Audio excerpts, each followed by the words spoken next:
Yeah, I knew my sexuality, but I didn't think of the representation that I didn't see in the business. I didn't think about those things. Yeah. What happened to Tevin Campbell, the young star with a voice like no other? Why did his career, once so bright, suddenly fade away? Was it the music industry, personal struggles, or something else? How did someone so talented face such hard times? Came out to my family and my friends when I was about 19 or 20. That was it for me. And then I went on this road of discovering myself. I didn't know who I was. I didn't know how to do anything but go to the studio and sing. Like, Yeah. Who is this guy? Who are you? Well, you had. Could things have turned out differently for him? Let's take a closer look at his life and the sad truth behind his story. I had no idea at the time, like when I was 15 or 16 recording a song, that it would have that impact. I was just a kid singing in the studio. I listened to the songs. If I liked it, I sing it. Tevin Campbell was once one of the most exciting names in music.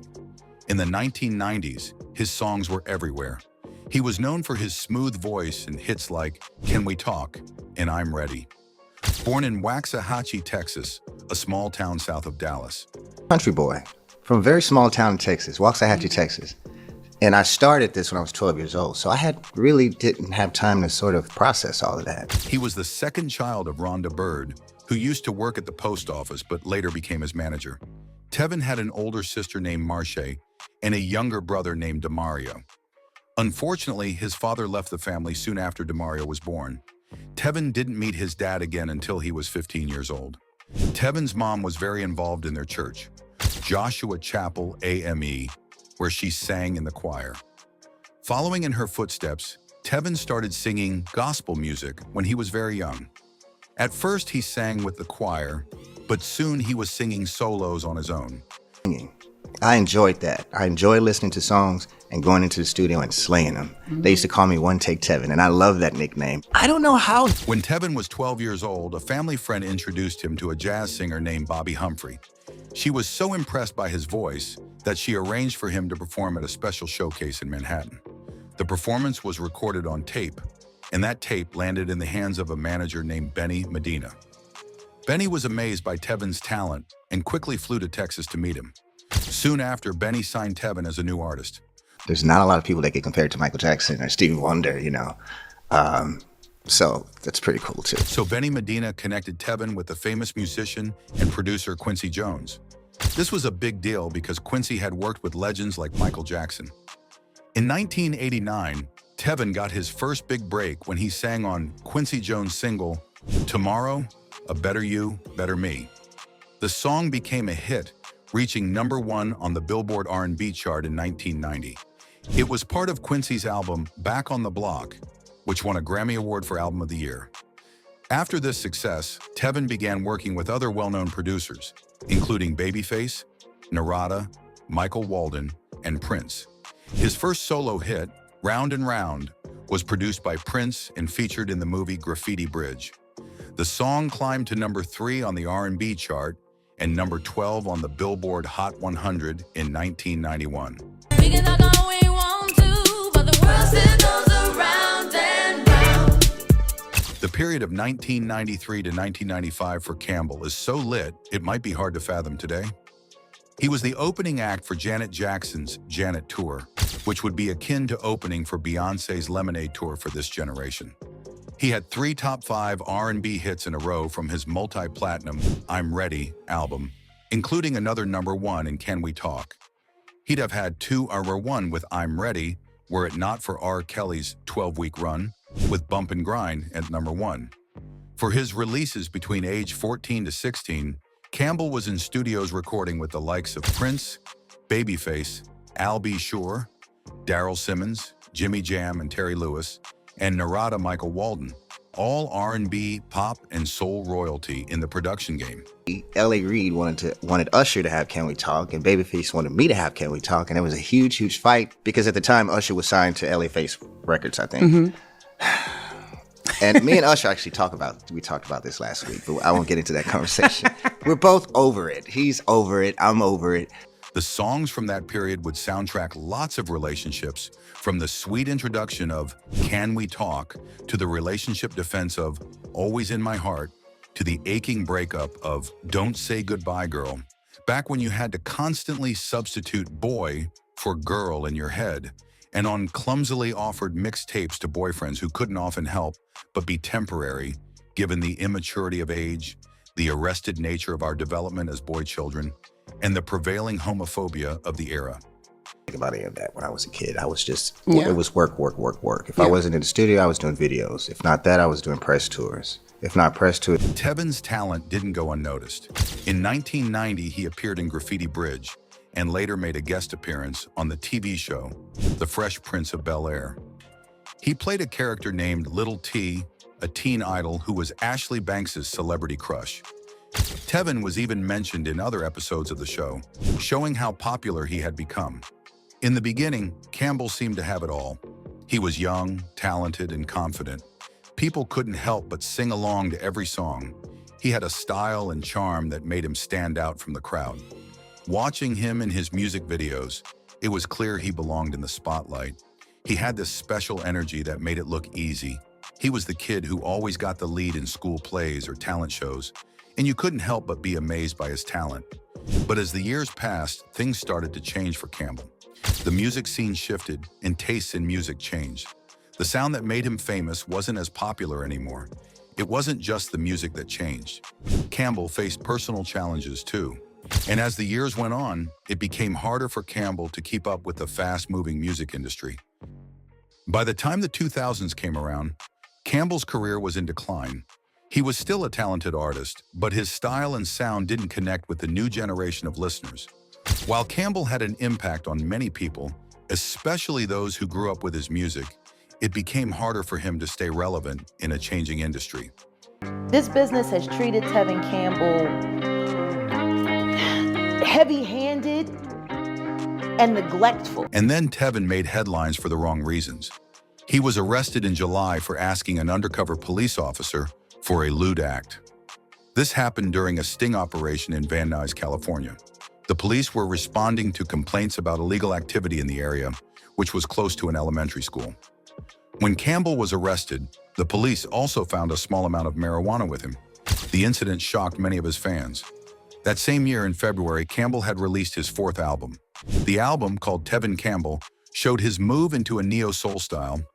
Unfortunately, it didn't do well on the charts, with only one song, Another Way, making it into the top 30. Despite having talented artists like Wyclef Jean and Faith Evans work on the album, it felt rushed. Campbell also made a guest appearance on the popular TV show Moshe, starring Brandy. He was in the episode The Right Stuff. While the arrest brought some bad publicity, Campbell's talent remained undeniable. His struggles during this time were a tough chapter in his life. In interviews, Tevin has hinted that he has dealt with mental health issues during some tough periods in his career. Though he hasn't spoken about it directly, his words suggest that fame and the pressures of the music industry took a toll on him. There have also been rumors that Tevin was blackballed by the music industry. Some believe this may have been linked to his personal controversies, including an arrest years ago. These whispers have raised questions about whether his career could have been even bigger if the industry had supported him more. Sexuality. But I didn't think of the representation that I didn't see in the business. I didn't think about those things. Yeah. When I came out to my family. Aside from this, Tevin has also dealt with his sexuality, figuring out who he truly is. Campbell explained how society's expectations made it hard for him to be open about his sexuality for a long time. Jaguar Wright, who is known for calling out industry plants, made some surprising claims about singer Tevin during an interview with Real Life Productions. Wright claimed that Tevin used to be a sex worker on Hollywood Boulevard. She said, "How does a boy with a voice like that, with the records he had and the potential to be one of the greatest male vocalists, end up prostituting himself for drugs and change on Hollywood Boulevard? How does that happen with a gift like his?" Tevin Campbell heard about these comments and was not happy. He posted a few tweets, which he later deleted, saying he might take legal action. One of his tweets said, "According to Jaguar Wright, I was a sex worker on Hollywood Boulevard. This is online defamation. My lawyer is ready. I'd take that video down if I were you. My past is well documented, and I've learned from it. I won't let anyone lie about me online. God doesn't like ugly behavior." Tevin also said he reported the video on YouTube and added that he wished Jaguar Wright well. "Let's pray for her. She seems like she could use some positive energy in her life," he wrote. It seems like Tevin is standing up for himself while still trying to keep things positive. Jaguar Wright's comments have caused a lot of drama, but Tevin is handling it with grace. Family and my friends when I was about 19 or 20, that was it for me. And then I went on this road of discovering myself. I didn't know who I was. I didn't know how to do anything but go to the studio and sing. Like, who is this guy? Who are you? Well, you had Tevin. In 2022, Tevin Campbell made headlines with a tweet that got people talking. He replied to a post saying, "My mom keeps telling me Luther Vandross, Teddy Pendergrass, and Tevin Campbell were gay," by writing, "Tevin is," followed by a rainbow flag emoji and a sunglasses emoji. But soon after, Campbell deleted the tweet, leaving fans confused. Now the famous R&B singer is ready to clear the air and share his story in his own words. For years, people have speculated about Campbell's sexuality. Back in the day, he denied being gay. He once told Sister 2 Sister magazine, "I'm not gay, but there's a lot of different things that I do like sexually." He also said, "Being in the business, you are introduced to a lot of different things. I'm not gay, but I'm a freak, and I think a lot of people know what a freak is." These comments, along with a 1999 incident where he was arrested for soliciting lewd acts from an undercover police officer, kept the rumors going for years. Now Campbell is speaking openly. He officially came out as gay during an interview on the People Everyday podcast. He talked about how hard it was to deal with societal pressure while growing up and working in the music industry. Back in the 1990s, being openly gay wasn't accepted in the R&B world. Tevin explained, "I didn't hide who I was, but you just couldn't be gay back then." After his third album in 1996 didn't do well, his record label didn't focus on him anymore. Around that time, Tevin also began figuring out who he was. Tevin said he came out to his family and friends when he was 19 or 20 years old. "That's when I started learning about myself," he shared. He took a break from music and found a new passion in theater.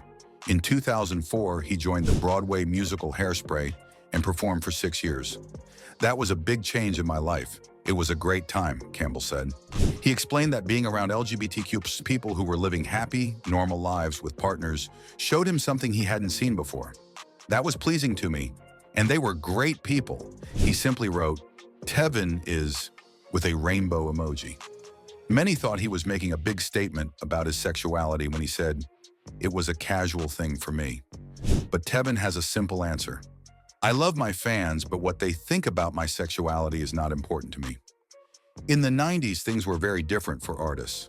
When asked about stars like Frank Ocean and Lil Nas X, who have openly shared their truth, Tevin smiled and said, "It wasn't like that back then, but I'm happy to see the change now."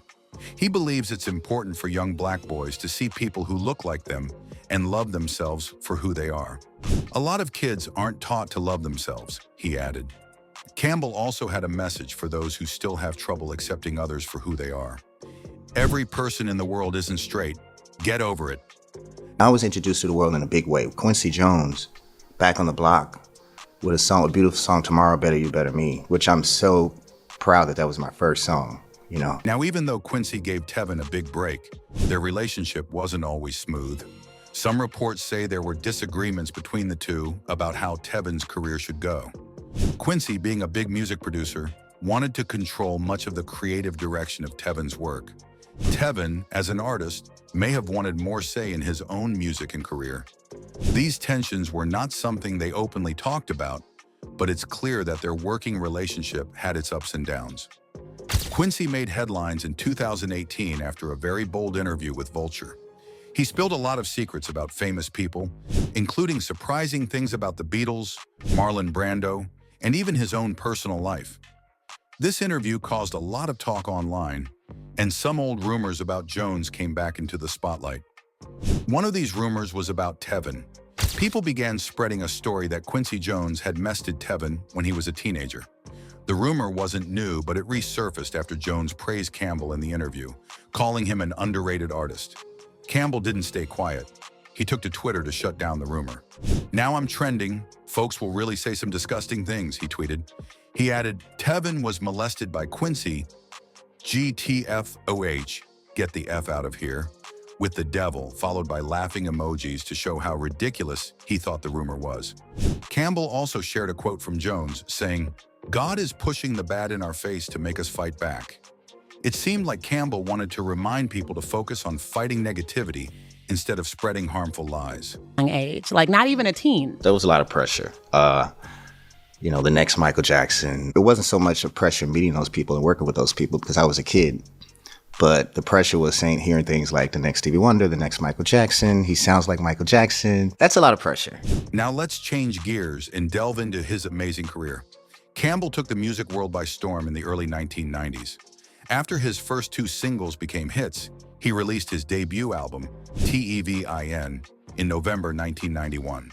The album was packed with R&B favorites like Tell Me What You Want Me to Do, which became a #1 R&B hit, along with Alone With You and Goodbye. It didn't just win over fans, it reached number 38 on the Billboard 200 chart and number 5 on the top R&B hip-hop albums chart. Soon, Tevin was certified platinum, meaning it sold over 1 million copies in the U.S. Tevin's hard work on this album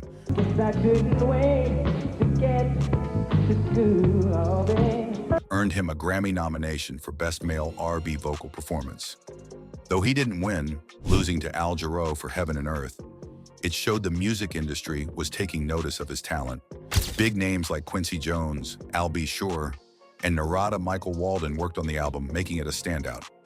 In between promoting his debut album, Tevin took part in some special projects. He contributed to Handel's Messiah, a soulful celebration, a Grammy-winning album. He also sang Oh Holy Night for a very special Christmas too, and performed one song for Barcelona Gold, an album for the 1992 Olympics. Tevin didn't stop there. In October 1993, he released his second album, I'm Ready. This album had a more mature sound. Tevin said he wanted to reflect his growth as a person. Big producers like Babyface worked on the album, which became his most successful project. The singles from I'm Ready were major hits. Can We Talk reached #1 on the R&B chart and #9 on the Billboard Hot 100. I'm Ready also hit #9 on the Hot 100 and #2 on the R&B chart. Another favorite, Always in My Heart, climbed to #20 on the Hot 100 and #6 on the R&B chart. With these hits, I'm Ready reached #18 on the Billboard 200 and #3 on the R&B chart. The album was certified double platinum for selling over 2 million copies. Even though Tevin was only 16 at the time, I'm Ready was the peak of his career. The album got him 3 Grammy nominations. Though he didn't win, being recognized at such a young age was a huge achievement.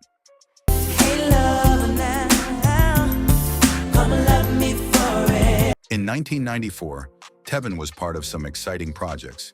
He sang Gotta Get Your Groove On for the movie A Low Down Dirty Shame, and joined the R&B group Black Men United for the song You Will Know, which became another hit. That same year, he toured with Janet Jackson as an opening act during her Janet World Tour. In 1995, Tevin tried something different. He voiced the character Powerline in Disney's animated film A Goofy Movie. His songs Eye to Eye and Stand Out became fan favorites. Later that year, he appeared on an episode of NY Undercover, singing The Closer I Get to You with Brandy. It was real, the way you make me feel. Tevin Campbell's third album, Back to the World, came out in 1996. The album had high hopes because it was produced by Sean Combs, who was one of the biggest names in music at the time. But things didn't go as planned. The album reached #46 on the Billboard 200 and #11 on the R&B charts. While it was certified gold, meaning it sold over 500,000 copies, it didn't match the success of his first 2 albums. The title track, Back to the World, was a moderate hit, making it to #47 on the Billboard 200 and #14 on the R&B charts. Unfortunately, the other singles, I Got It Bad and Could You Learn to Love, didn't do well, only appearing on the R&B charts with low rankings. In the same year, Campbell showed his versatility by singing The Impossible Dream for the 1996 Olympic Games album and contributing One Hand, One Heart to the songs of West Side Story. This project also featured stars like Selena, Aretha Franklin, and Phil Collins. Campbell released his 4th album, Tevin Campbell. He experimented with a new sound called neo-soul, The album included collaborations with artists like Wyclef Jean and Faith Evans. However, it didn't perform well, barely breaking into the R&B top 30. Only one single, Another Way, made it to the charts. In the early 2000s, Campbell focused on Broadway. He played Seaweed J. Stubbs in the musical Hairspray, performing in both the US and Australia until 2011. During this time, he stayed away from the music scene. In 2014, Campbell began his comeback. He performed at B.B. King's Blues Club in New York and the Essence Music Festival in New Orleans, receiving praise for his live shows. He also announced plans for a new album with collaborations from Teddy Riley and T-Pain. Tevin has faced moments of public misunderstanding and even mockery. In 2021, a post about his legacy went viral on social media, with people debating whether he truly left a big impact on music. For someone who poured his heart into his songs, this kind of criticism can be hurtful. Despite all of this, Tevin has remained strong and continues to inspire his fans. He has shown that life's challenges don't have to define you. By talking about mental health and standing up to negativity, he's reminding us all that it's okay to face struggles and ask for help. Tevin is proud of his journey. He recently performed at the National Museum of African American Music and won the R&B Icon Award at the Black Music Honors. Even with all his success, his greatest achievement is personal. "What makes me happiest is how far I've come," he shared. "A lot of child stars don't make it, but I did. And I've embraced me." Campbell's story is one of ups and downs. While he faced challenges in his career and personal life, his talent remains undeniable. Fans continue to support him, hoping for more great music in the future.